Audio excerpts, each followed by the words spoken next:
Existe un tipo de destrucción que no aparece en ningún informe médico. Que no deja marca visible, no rompe huesos, no derrama sangre.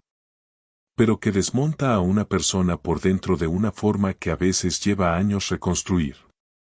Y lo peor, puede ocurrir a plena luz del día, frente a todos, con las personas que conoces desde hace años mirando en silencio. Sin gritar. Sin cuestionar. Simplemente observando. En lugares pequeños, la verdad rara vez llega primero. Lo que llega primero es la mirada de la gente.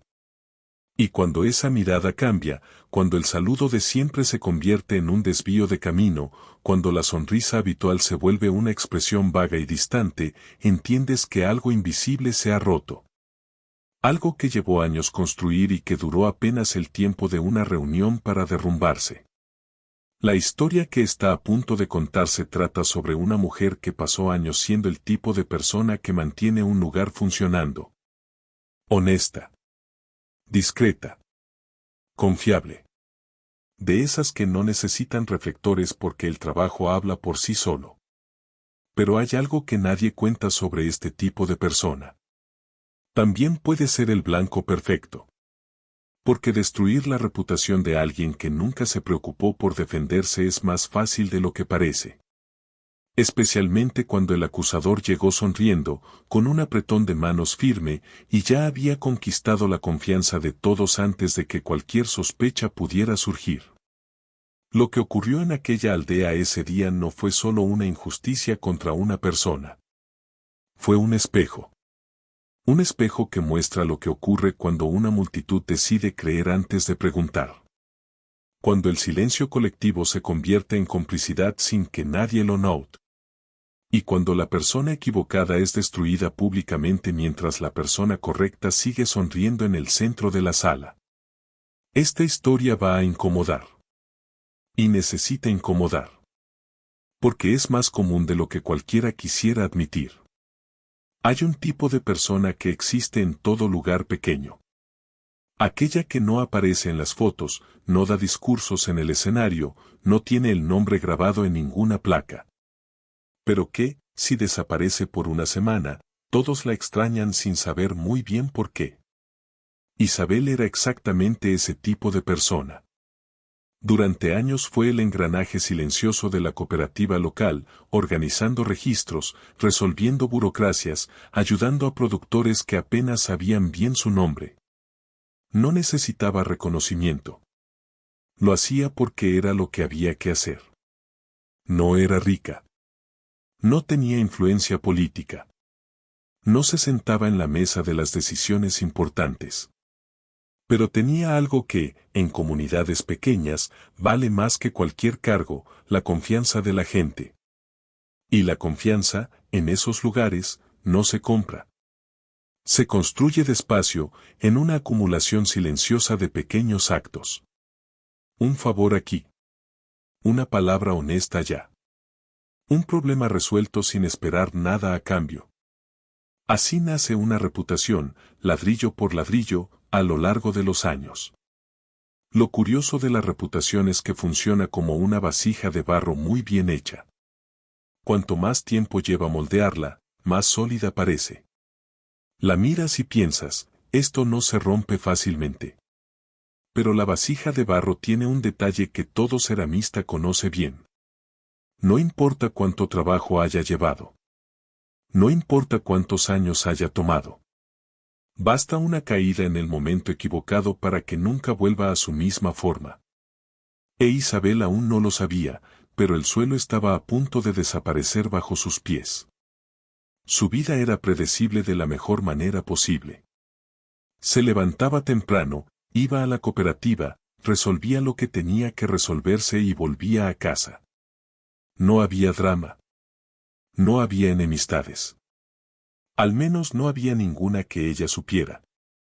Ahí es donde vive uno de los engaños más comunes que existen, creer que la ausencia de conflicto visible significa ausencia de peligro. A veces la amenaza no avisa que está llegando. A veces aparece sonriendo, con las manos extendidas, pareciendo exactamente lo que necesitabas. Los años de trabajo honesto habían construido algo difícil de cuantificar, pero fácil de sentir. Cuando Isabel hablaba, la gente escuchaba. Cuando señalaba un problema, lo tomaban en serio. Cuando decía que algo no estaba bien, nadie dudaba. Ese tipo de autoridad informal es raro.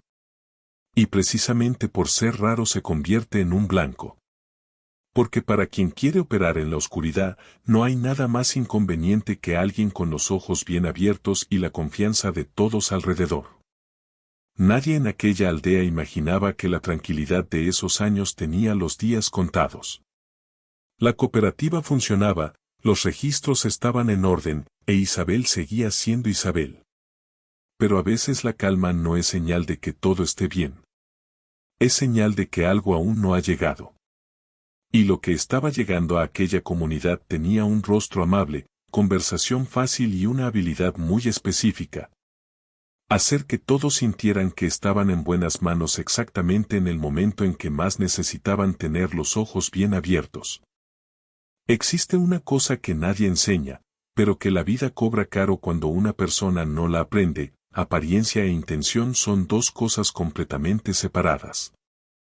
El nuevo administrador llegó a la cooperativa como llega la gente buena. Con un apretón de manos firme, mirando a los ojos, y esa forma de hablar que hace que cualquier persona se sienta importante. Educado. Articulado. Seguro de sí mismo sin parecer arrogante. El tipo de persona que entra en una sala y en 10 minutos ya conoce a todo el mundo por su nombre. A la aldea le gustó rápido. Y eso no fue por casualidad. Porque las personas con ese perfil rara vez dejan espacio para que la desconfianza crezca. Llenan todo con simpatía antes de que aparezca cualquier duda. Escuchaba a los productores con atención. Prometía mejoras con ese tono de quien realmente cree en lo que dice. Participaba en las conversaciones del bar, en las fiestas de la comunidad, en los almuerzos después de la misa. En poco tiempo, parecía que siempre había sido parte de aquel lugar. El problema es que existe una característica curiosa sobre las personas verdaderamente peligrosas. Rara vez parecen peligrosas al principio. De hecho, con frecuencia, parecen exactamente lo contrario. Son las más serviciales. Las más presentes.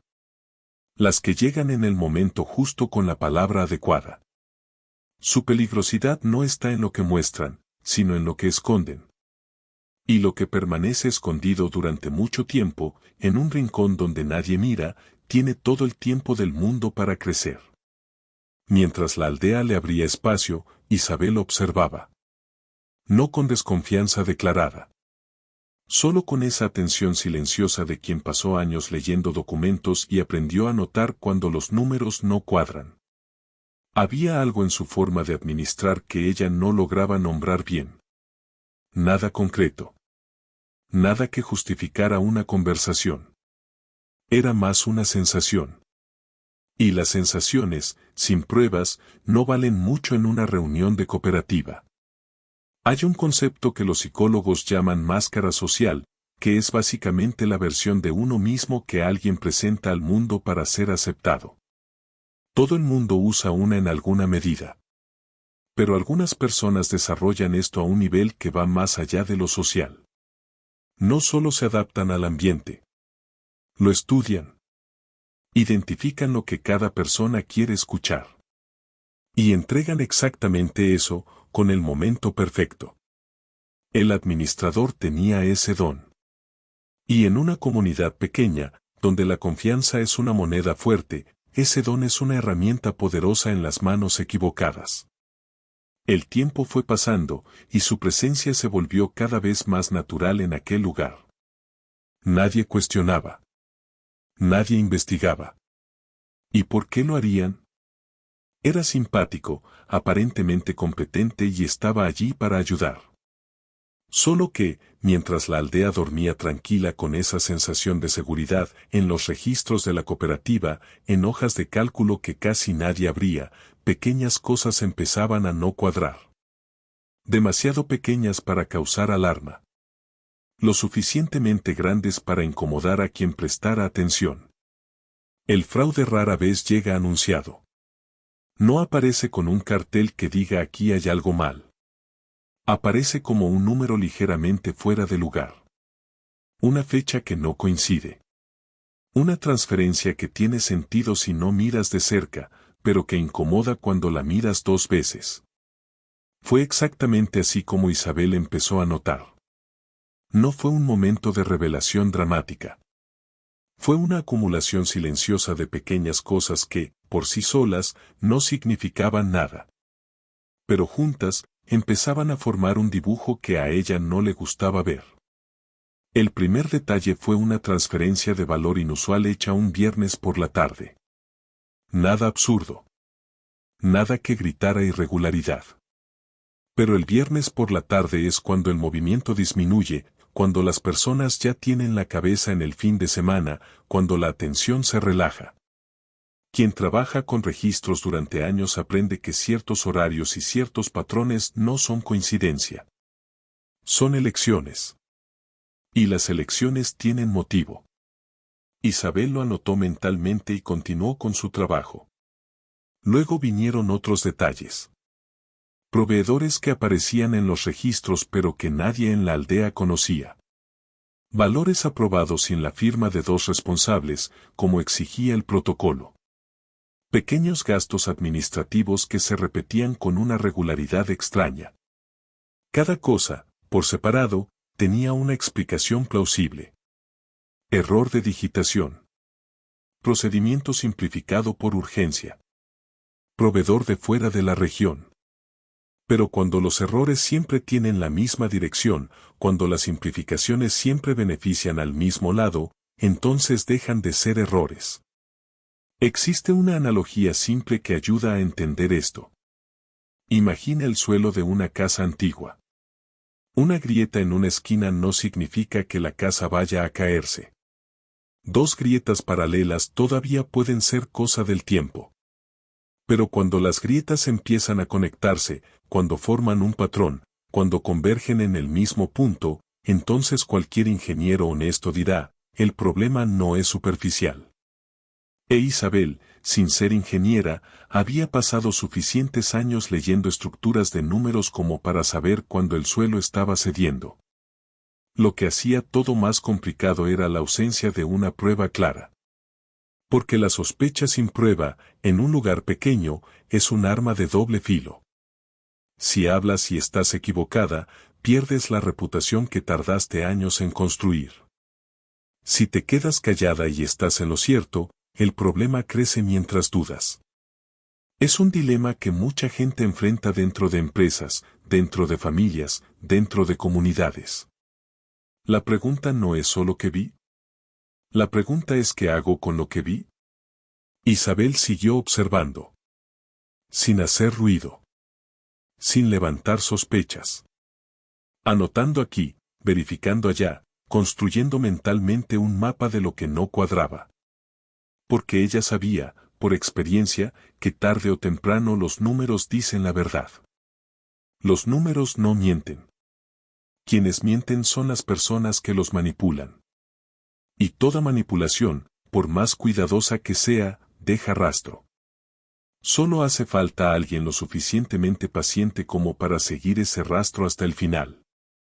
Hay un momento específico en la vida de ciertas personas en el que se enfrentan a una elección silenciosa.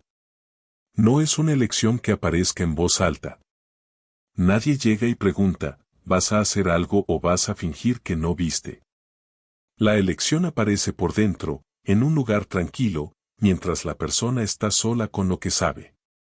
Y el peso de esa elección es proporcional al costo de cada camino.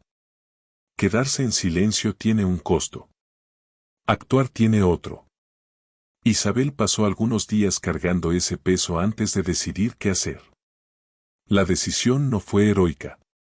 No hubo fanfarria, no hubo discurso, no hubo ese momento cinematográfico en el que la persona golpea el puño sobre la mesa y dice que irá hasta el final. Fue mucho más simple y mucho más humana que eso. Simplemente decidió mirar con más cuidado. Tomar los documentos antiguos. Revisar lo que estaba archivado. No para acusar a nadie. No para causar problemas.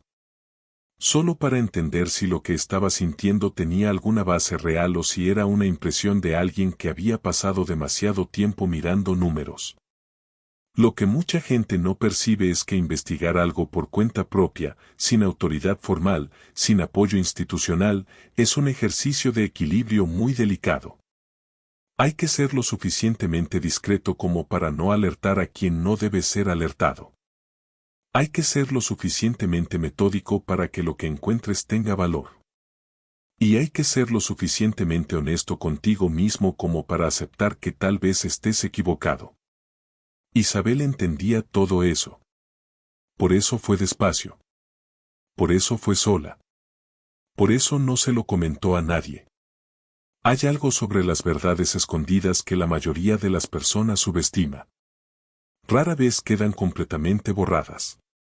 Siempre alguien deja algo atrás. Un registro que no fue eliminado. Un documento que fue archivado en el lugar equivocado. Una firma en un lugar inesperado.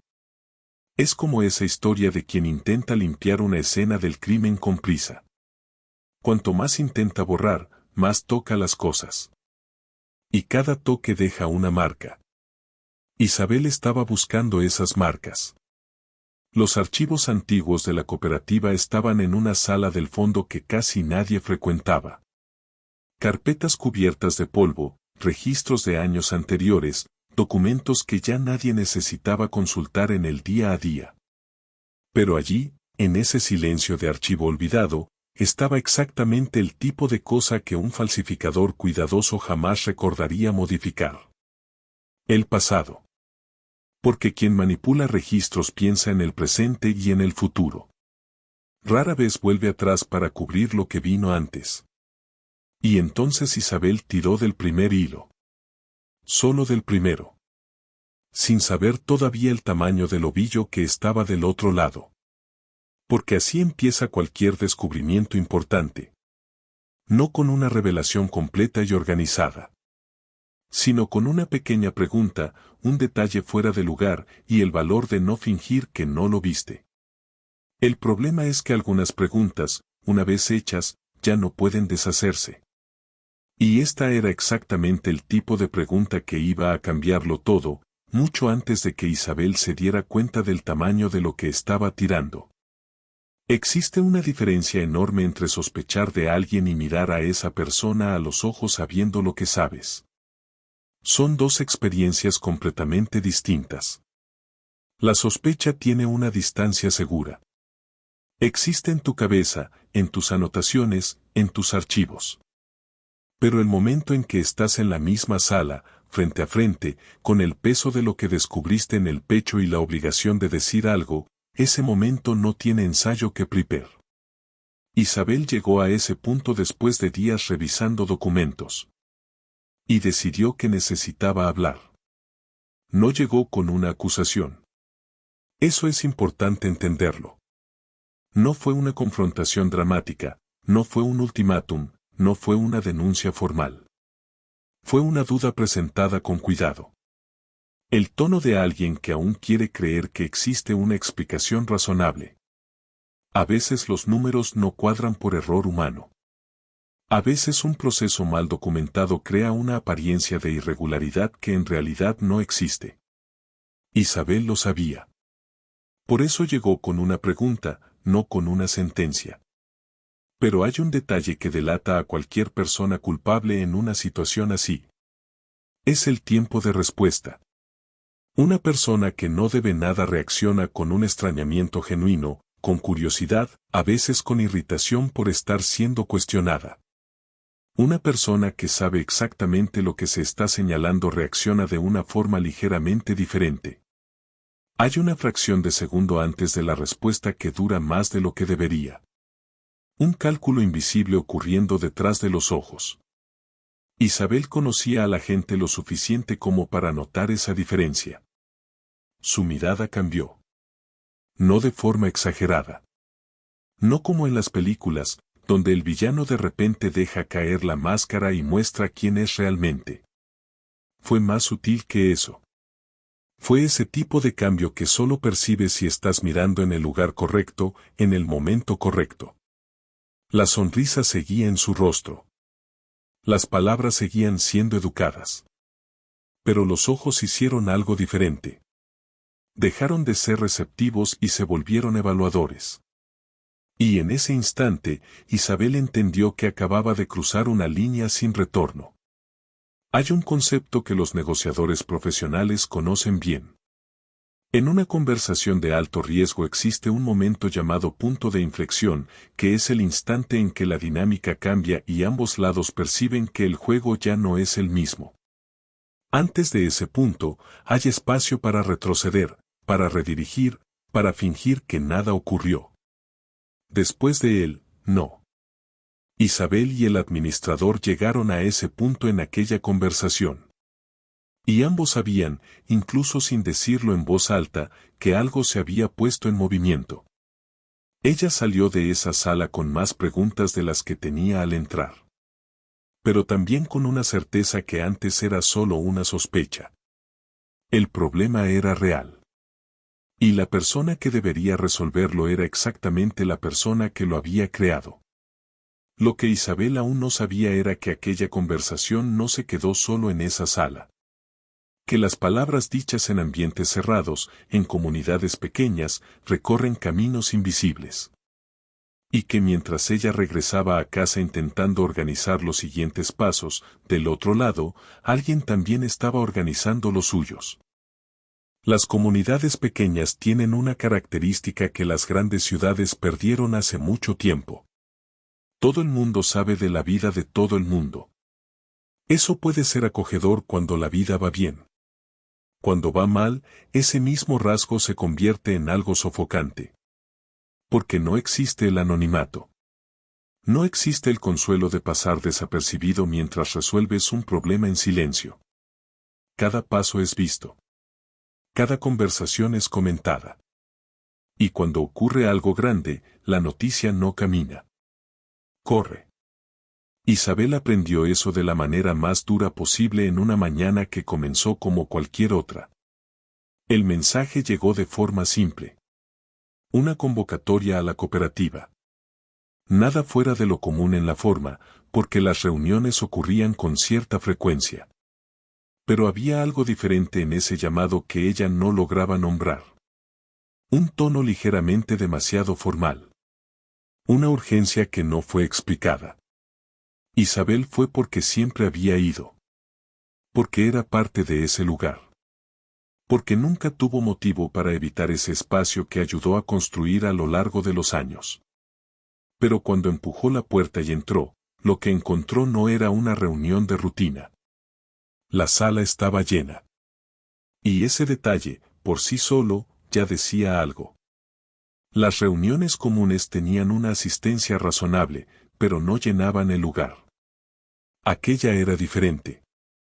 Comerciantes que rara vez aparecían. Productores que normalmente enviaban representantes. Empleados que no tenían obligación de estar allí. Todo el mundo presente. Todo el mundo en silencio. Con ese silencio específico de quien ya sabe lo que va a suceder y está esperando el momento de presenciarlo. Isabel sintió el peso de ese silencio antes de entender de dónde venía. En el centro de la sala estaba el administrador. De pie. Con una postura que mezclaba gravedad y compostura, de esa manera de quien está a punto de decir algo difícil pero necesario. Tenía documentos en la mano. Carpetas organizadas. El tipo de preparación que no se improvisa a última hora. Aquello había sido planeado. Cada detalle de esa escena había sido pensado con anticipación. El lugar. La hora. El público. La disposición de las personas. Era un escenario. E Isabel, sin saberlo, había entrado en él por la puerta equivocada. Existe una táctica antigua, utilizada en contextos que van desde disputas corporativas hasta conflictos políticos, que consiste en controlar la narrativa antes de que el otro lado tenga la oportunidad de hablar. Tú defines el encuadre. Tú eliges el momento. Tú reúnes a los testigos. Y entonces presentas tu versión como si fuera la única versión posible. Quien llega después, intentando contar otra historia, ya encuentra el terreno ocupado. Ya encuentra las mentes formadas. Ya encuentra las miradas cargadas de juicio. El administrador conocía esa táctica. Tal vez no por el nombre, pero sí por el resultado. Isabel se quedó de pie cerca de la entrada durante unos segundos que parecieron mucho más largos de lo que eran. Miró alrededor. Reconoció rostros que conocía desde hacía años. Rostros de personas con las que había trabajado, conversado, ayudado en momentos difíciles. Y se dio cuenta de que ninguno de esos rostros la miraba con la familiaridad de siempre. Había una distancia nueva allí. Una reserva que no existía la semana anterior. Como si entre ella y esas personas hubieran colocado un vidrio transparente que nadie veía, pero todos sentían. Y entonces el administrador abrió la boca para hablar. Hay una diferencia fundamental entre un juicio y un tribunal improvisado. Un juicio tiene reglas. Tiene contradicción. Tiene derecho a defensa. Tiene a alguien cuya función es garantizar que ambas partes sean escuchadas antes de que se saque cualquier conclusión. Un tribunal improvisado no tiene nada de eso. Solo tiene una narrativa dominante, un público presente y la ausencia de cualquier estructura que proteja a quien está siendo acusado. Lo que ocurrió en esa sala no fue un juicio. Fue un tribunal improvisado. Y como todo tribunal improvisado, ya tenía un veredicto antes de comenzar. El administrador habló con calma. Ese detalle es importante. Porque las personas inocentes que descubren un problema suelen tener una urgencia emocional visible. Indignación. Dolor. Esa mezcla de rabia y tristeza de quien se siente traicionado. Él no tenía nada de eso. Tenía control. La voz firme, el ritmo medido, la elección cuidadosa de cada palabra. Dijo que había identificado un problema grave en las finanzas de la cooperativa. ¿Qué dinero había desaparecido? Que había sido doloroso llegar a esa conclusión, pero que la transparencia exigía que todos lo supieran. Y entonces colocó los documentos sobre la mesa. Registros. Transferencias. Autorizaciones. Todo impreso, organizado, separado por fecha.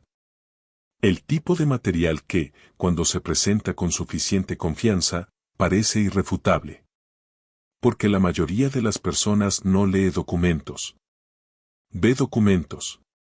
Ve papel impreso, ve firmas, ve números, y el cerebro lo registra como prueba. No porque sean ingenuas, sino porque se creó una escena en la que cuestionar ese material parecería absurdo, casi ofensivo ante la gravedad del momento. Cada papel apuntaba al mismo nombre. El de ella. Transferencias autorizadas desde su cargo. Registros con su identificación.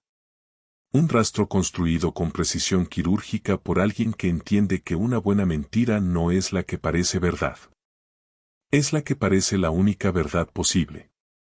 Y en esa sala, con ese público, en ese momento, la construcción era lo suficientemente sólida como para funcionar. Porque nadie allí tenía motivo para dudar de quien presentaba las pruebas. Solo tenían lo que se les estaba mostrando. Isabel intentó hablar.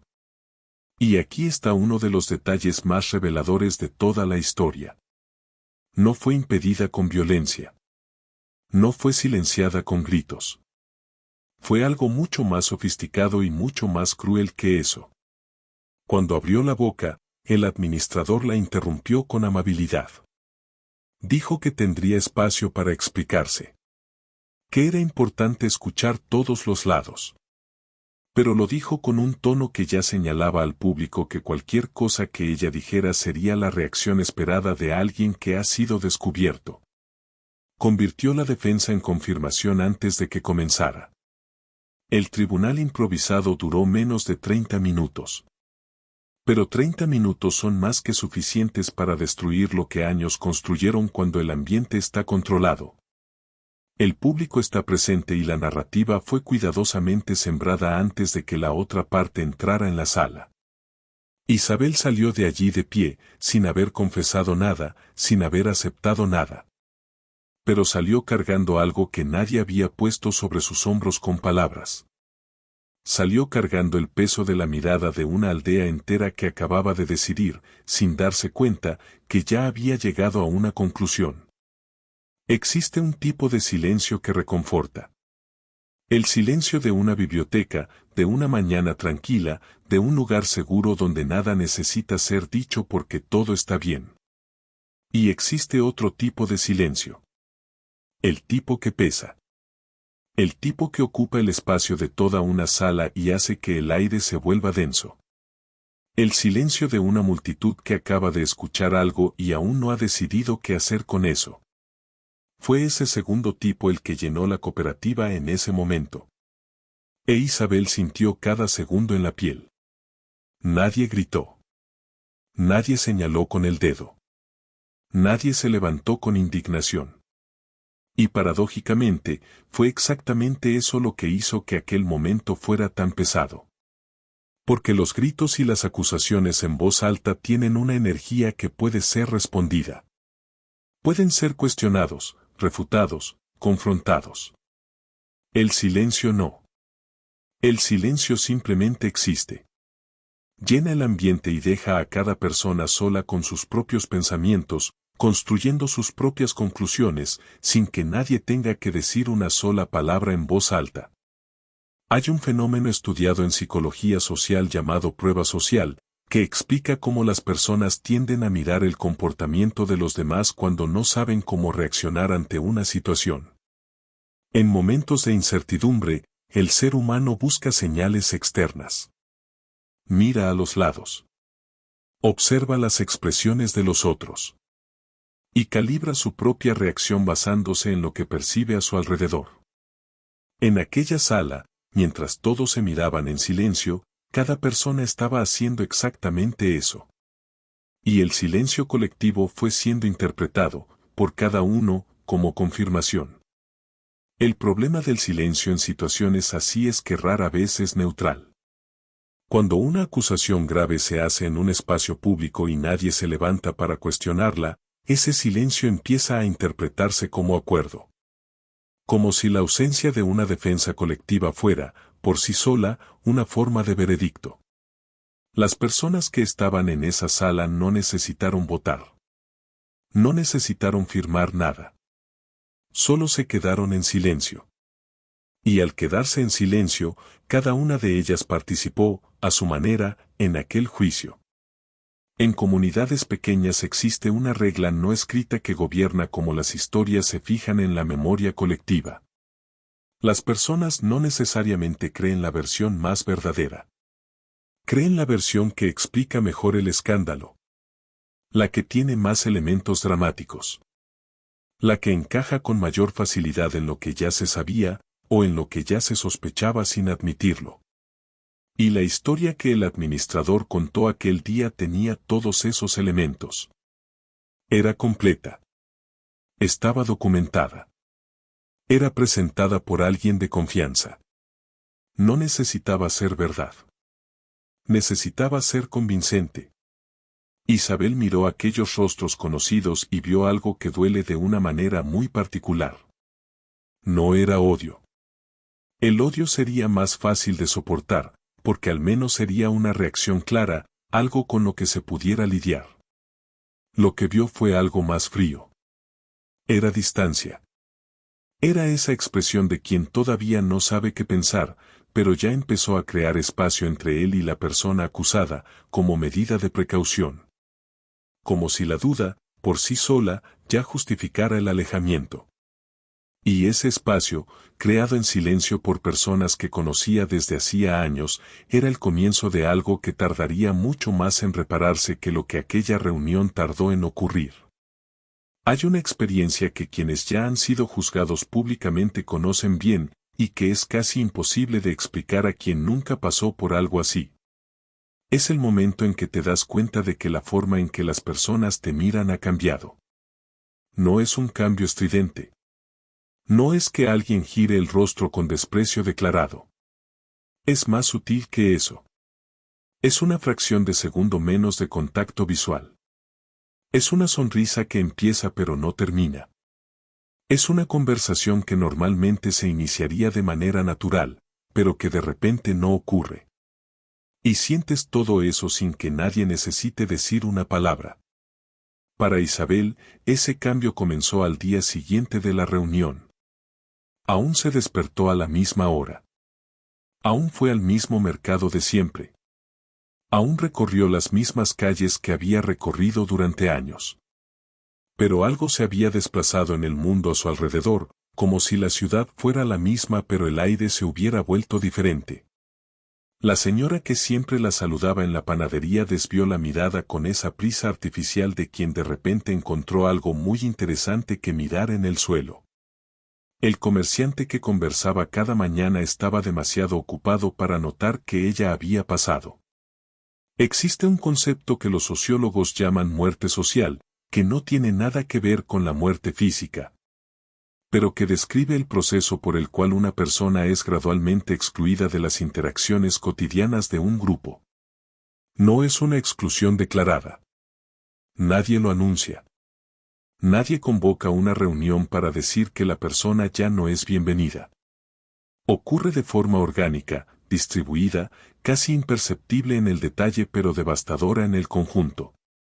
Es como si el tejido social que conectaba a esa persona con los demás se fuera deshilachando, un hilo a la vez, sin que nadie se responsabilice por ningún hilo específico.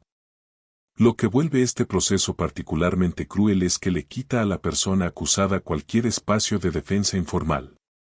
Porque la defensa formal, en un tribunal real, tiene un espacio garantizado.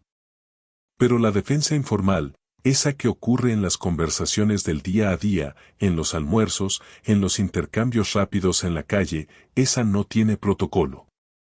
No tiene momento adecuado. Y cuando las personas empiezan a desviar la mirada, cuando las conversaciones dejan de ocurrir, la persona acusada pierde precisamente el canal por el cual podría, de manera natural, recuperar la confianza que fue sacudida. Isabel seguía haciendo todo lo que siempre había hecho.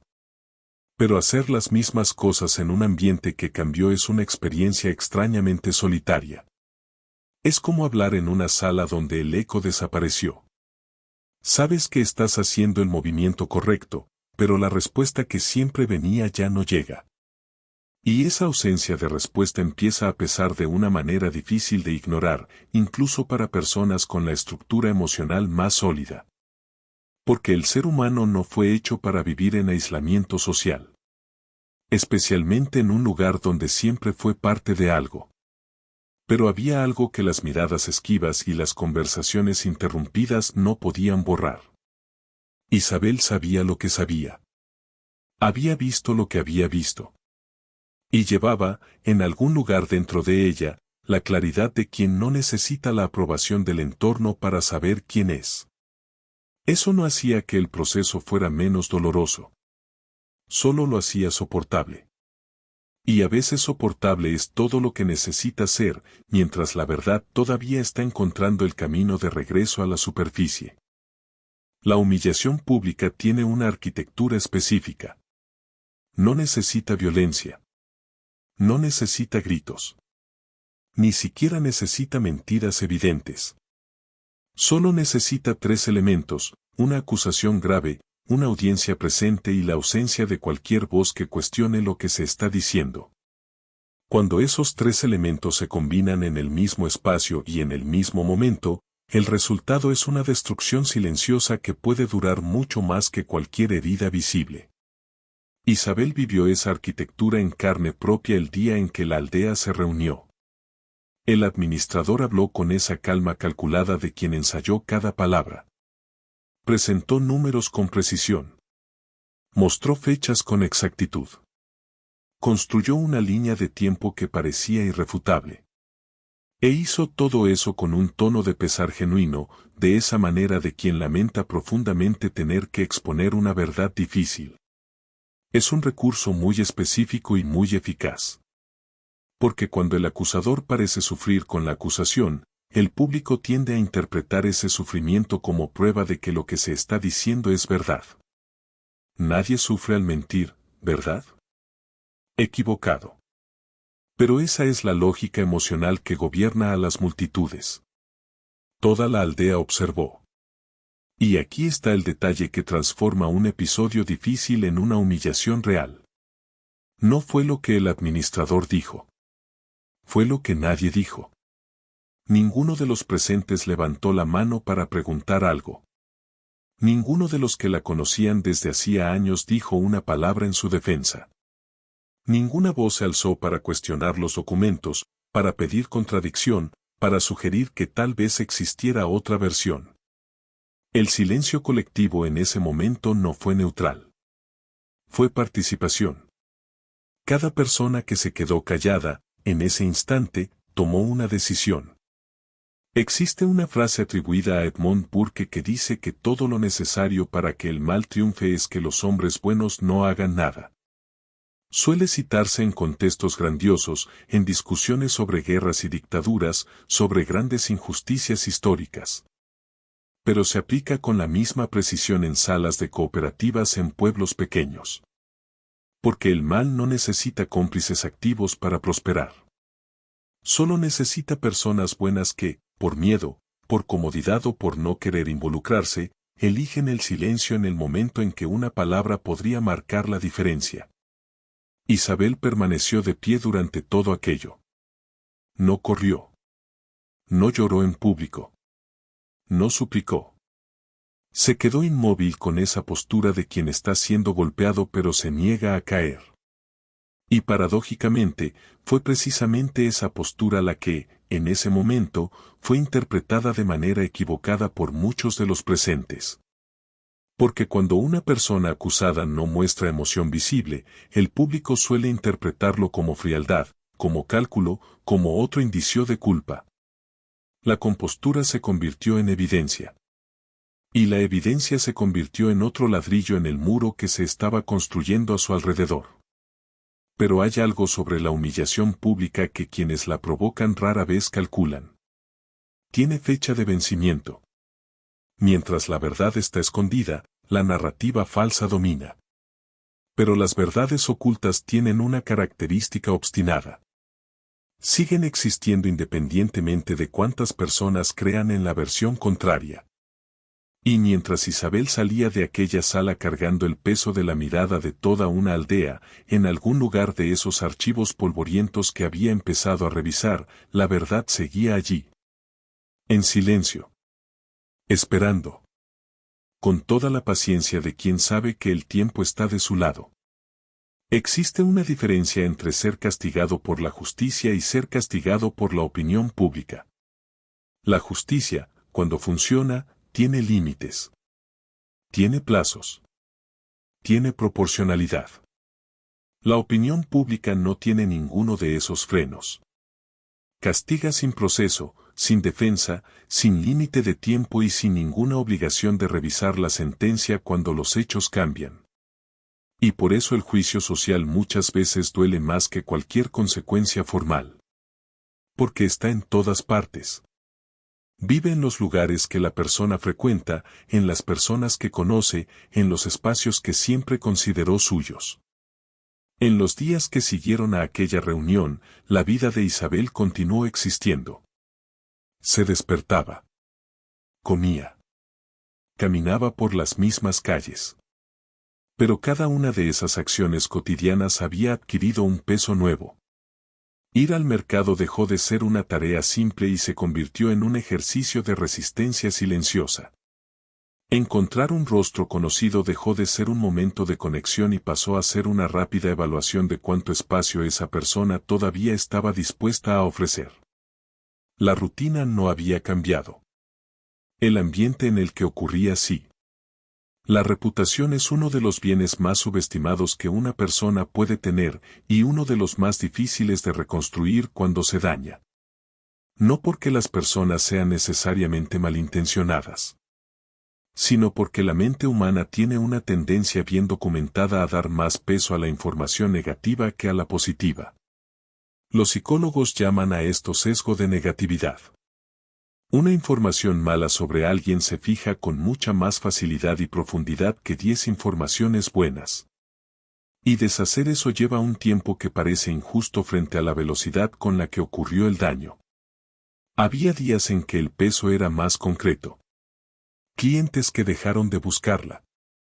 Invitaciones que dejaron de llegar. Conversaciones que otras personas comenzaban y que terminaban de forma extraña cuando ella se acercaba. Cada uno de esos episodios, por separado, podría explicarse de 1000 maneras diferentes. Pero cuando se acumulan, cuando forman un patrón consistente a lo largo de días y semanas, dejan de ser coincidencia y se convierten en el retrato claro de una exclusión en marcha. Una exclusión que nadie declara, pero que todos practican. Lo que sostenía a Isabel en ese periodo no era la certeza de que todo se resolvería rápido. Porque esa certeza no la tenía. Las verdades tardan en aparecer. Los procesos tardan en avanzar. Y mientras tanto, la vida sigue viviéndose en un ambiente que se volvió hostil sin haberse declarado abiertamente como tal. Lo que la sostenía era algo más simple y al mismo tiempo más difícil. Era saber, en el lugar más íntimo de sí misma, que lo que se estaba diciendo sobre ella no era verdad. Y que esa verdad, por pequeña que fuera en ese momento, era suya. Nadie podía quitársela. El juicio social tiene un costo que va más allá de lo emocional. Afecta la forma en que una persona se mueve por el mundo, las decisiones que toma, los riesgos que está dispuesta a asumir.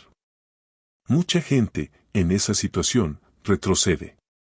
Se hace más pequeña. Intenta ocupar menos espacio para provocar menos reacción. Y es precisamente ahí donde vive el mayor peligro. Porque cuando una persona inocente empieza a comportarse como culpable para evitar más dolor, inadvertidamente alimenta la narrativa de la que intenta defenderse. Isabel lo sabía. Y por más pesado que fuera, siguió ocupando el mismo espacio de siempre, caminando con la misma postura de siempre, siendo quien siempre fue. Las personas muy inteligentes cometen errores muy específicos. No son errores de distracción. No son errores de descuido. Son errores que nacen exactamente de la confianza excesiva en la propia inteligencia. Llega un punto en que alguien que planificó algo con mucho cuidado empieza a creer que lo planificó todo. Que cubrió cada brecha. Que pensó en cada variable.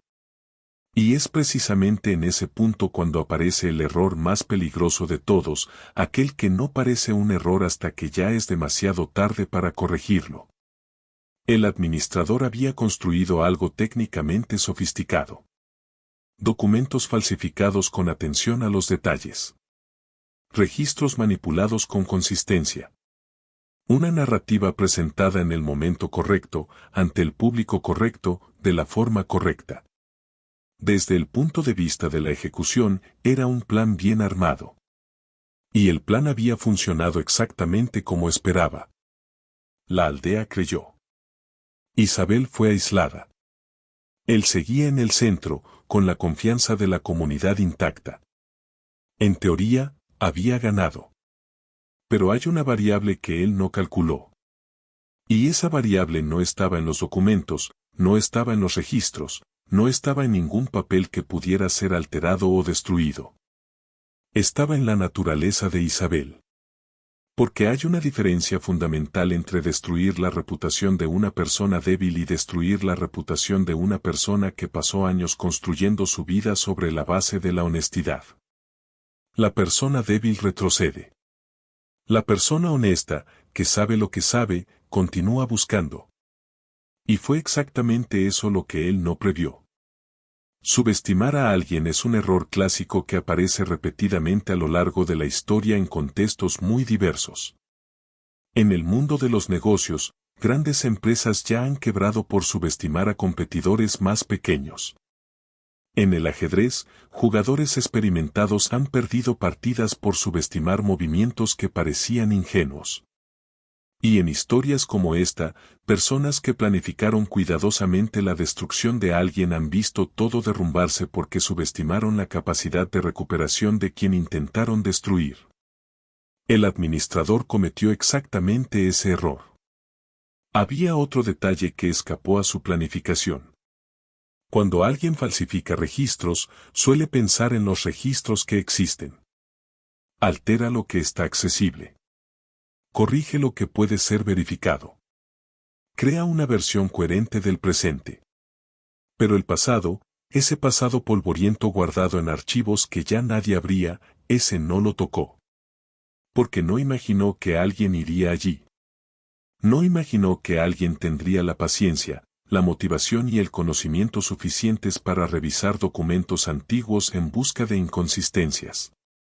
Y ese descuido, aparentemente pequeño, era una grieta enorme en la estructura de lo que había construido.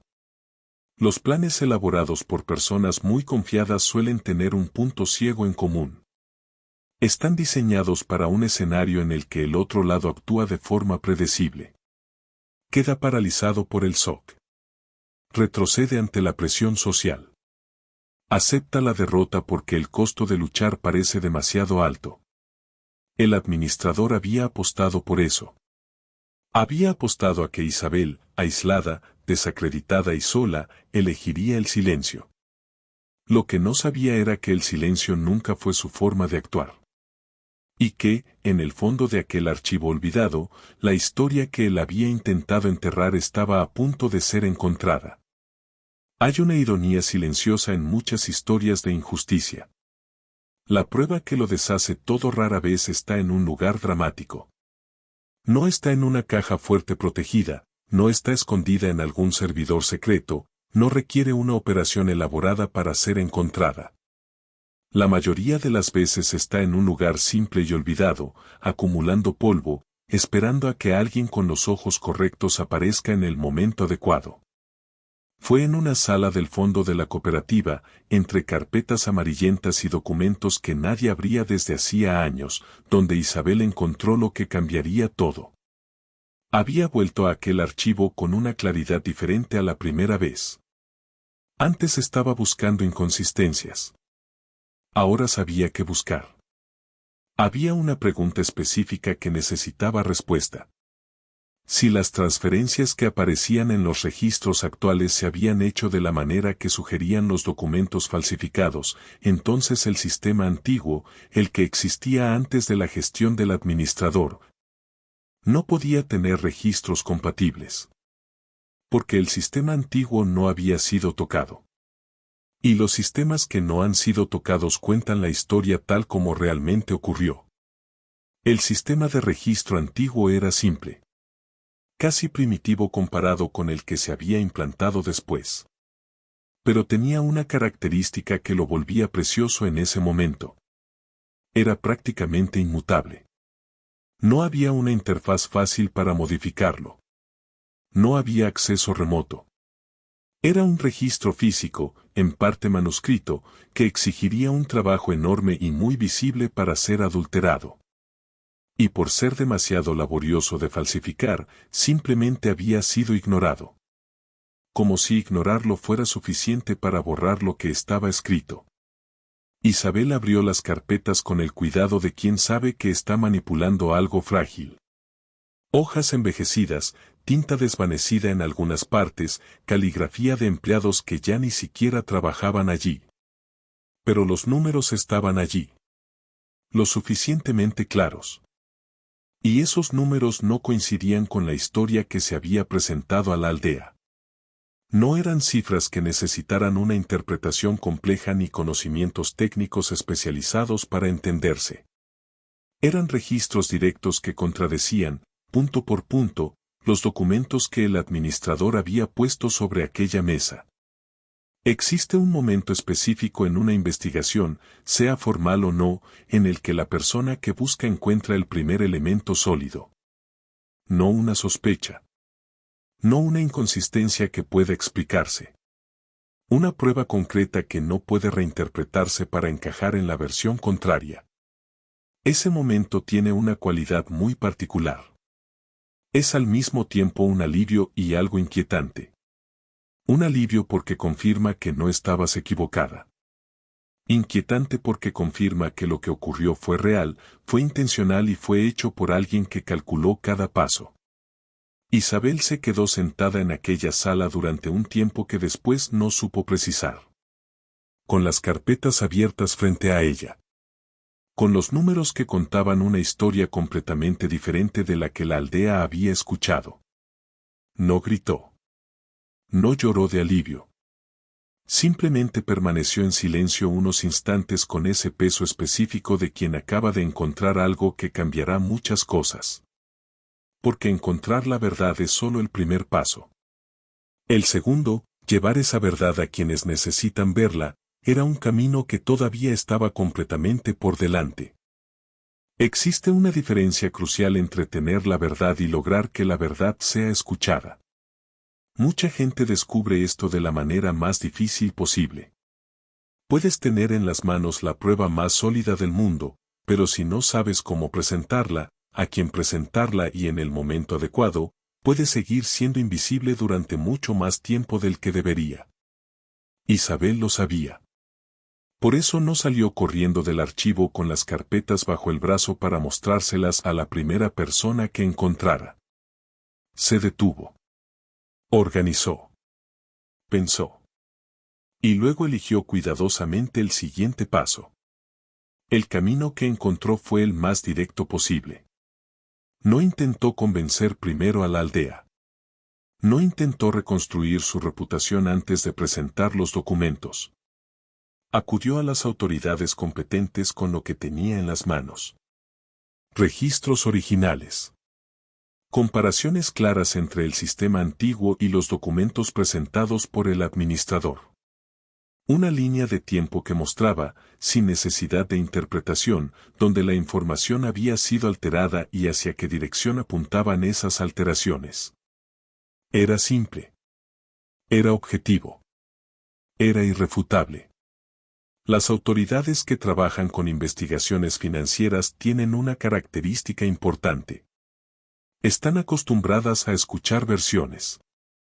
Saben que toda historia tiene al menos dos lados. Y por eso, cuando alguien llega con documentos originales que contradicen registros presentados como oficiales, eso no se trata como una opinión ni como una disputa personal. Se trata como datos. Y los datos, a diferencia de las narrativas, deben verificarse antes de ser descartados.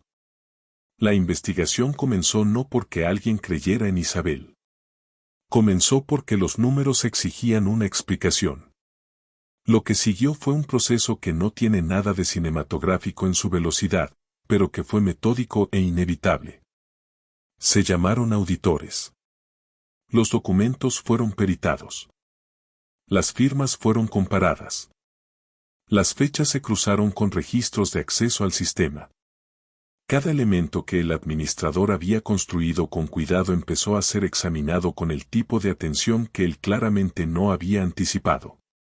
Porque las falsificaciones bien hechas resisten miradas rápidas. No resisten análisis técnicos realizados por personas cuyo trabajo es precisamente encontrar lo que fue ocultado. Los resultados fueron apareciendo por capas. Primero las inconsistencias técnicas en los documentos. Después las transferencias reales rastreadas hasta sus verdaderos orígenes. Luego los beneficiarios finales de ese dinero que había desaparecido. Y cada capa revelada apuntaba al mismo lugar, con una consistencia que no dejaba espacio para coincidencias ni errores. El hombre que se había presentado a la comunidad como la solución era el problema. El hombre que había señalado con el dedo era exactamente quien debía tener el dedo apuntando hacia él. La verdad, cuando finalmente comienza a aparecer, tiene un ritmo propio que no depende de la urgencia de quienes la esperan. No se acelera porque alguien esté sufriendo. No acorta los procesos porque la injusticia sea evidente. Sigue el camino que necesita seguir, en el tiempo que necesita tomar. Y mientras ese tiempo pasaba, Isabel seguía viviendo en aquella aldea, cargando el peso de una reputación todavía manchada, sabiendo que la respuesta estaba en camino pero sin poder apresurar su llegada. Hasta que un día, sin ningún anuncio dramático, el camino llegó a su final. Las verdades que tardan en aparecer suelen llegar de una forma que sorprende por la velocidad cuando finalmente se ponen en movimiento. Es como el agua contenida detrás de una represa. Mientras la barrera resiste, nada pasa. Pero cuando cede, cede de una vez. Y así fue como ocurrió en aquella aldea. No hubo un anuncio gradual. No hubo una serie de pequeñas revelaciones que prepararan a las personas para lo que estaba por venir. Hubo un día en que las autoridades llegaron, y todo lo que había sido construido sobre una mentira empezó a derrumbarse con una rapidez que dejó a toda la comunidad sin suelo bajo los pies. Las investigaciones se habían llevado a cabo lejos de los ojos de la aldea. De manera discreta, metódica, sin filtraciones que pudieran alertar al administrador antes de tiempo. Y cuando los resultados llegaron al punto en que ya no quedaba nada por investigar, porque todo había sido verificado y documentado, el proceso salió de la fase silenciosa y entró en la fase visible. Auditorías formales. Interrogatorios. Suspensión del cargo. Cada uno de esos pasos ocurrió en público, en el mismo espacio donde Isabel había sido humillada semanas antes. Y la aldea volvió a observar.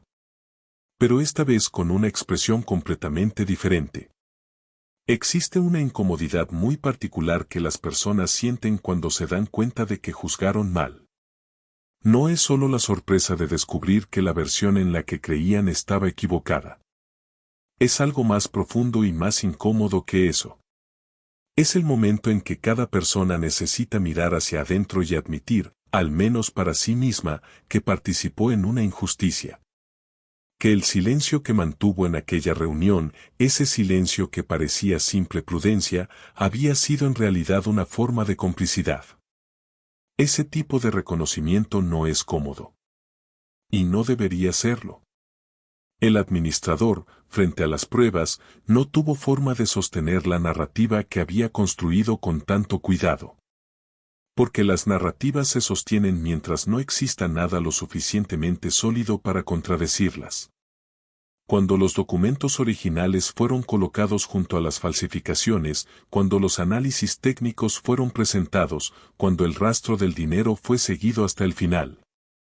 Ya no había ninguna historia posible que tuviera sentido. Solo había hechos. Y los hechos, a diferencia de las narrativas, no dependen de quien crea en ellos para ser verdad. La aldea que había permanecido en silencio mientras Isabel era acusada ahora enfrentaba un silencio diferente. No el silencio de quien está decidiendo qué creer. El silencio de quien ya sabe y está procesando el peso de lo que sabe. Algunos vecinos fueron a hablar con ella. Algunos pidieron disculpas con palabras. Otros intentaron actuar como si nada hubiera pasado, retomando la normalidad con una naturalidad forzada que decía más de lo que cualquier disculpa podría decir. Y otros simplemente no encontraron ni palabras ni naturalidad, y se quedaron con la incomodidad que, tal vez, era el pago más honesto por lo que habían hecho.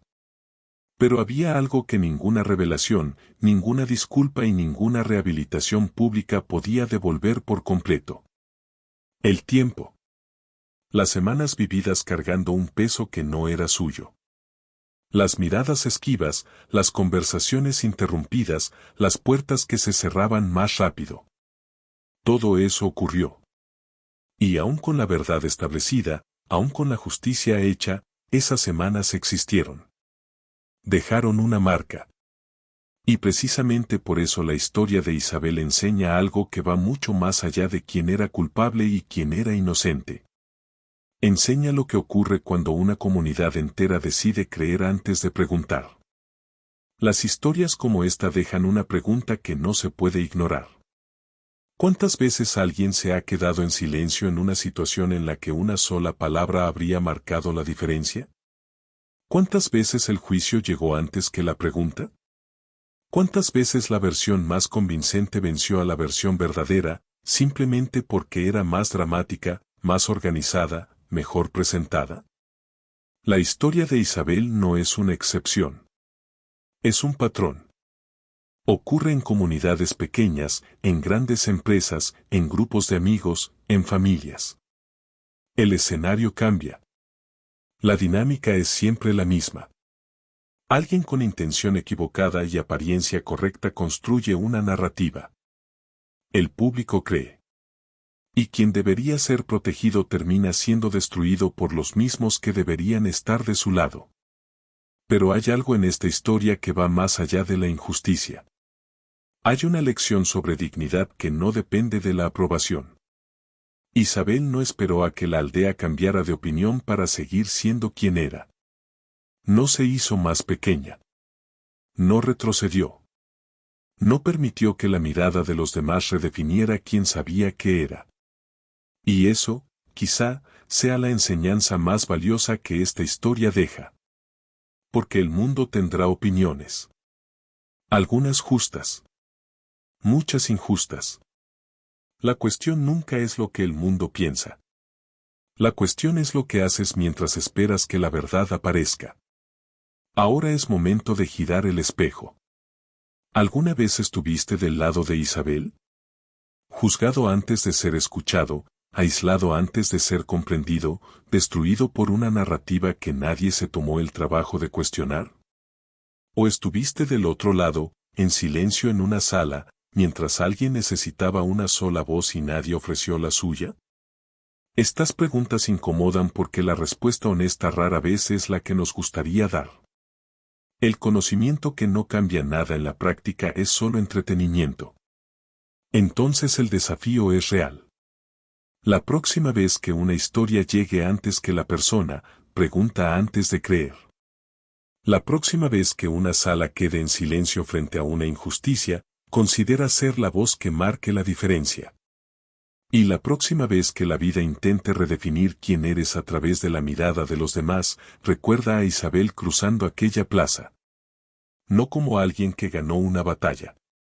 Como alguien que nunca permitió que le robaran quién era. Y si esta historia tocó algo en ti, si te hizo pensar, si trajo alguna reflexión que valga la pena conservar, entonces suscríbete al canal ahora y activa la campana de notificaciones. Cada semana llegan historias así. Historias que enseñan lo que los libros de texto no enseñan.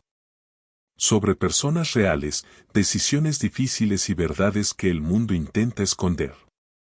Y ya que llegaste hasta aquí, aprovecha y mira el próximo video que está apareciendo en la pantalla ahora. Porque la próxima historia puede ser exactamente lo que alguien cercano a ti necesita ver hoy.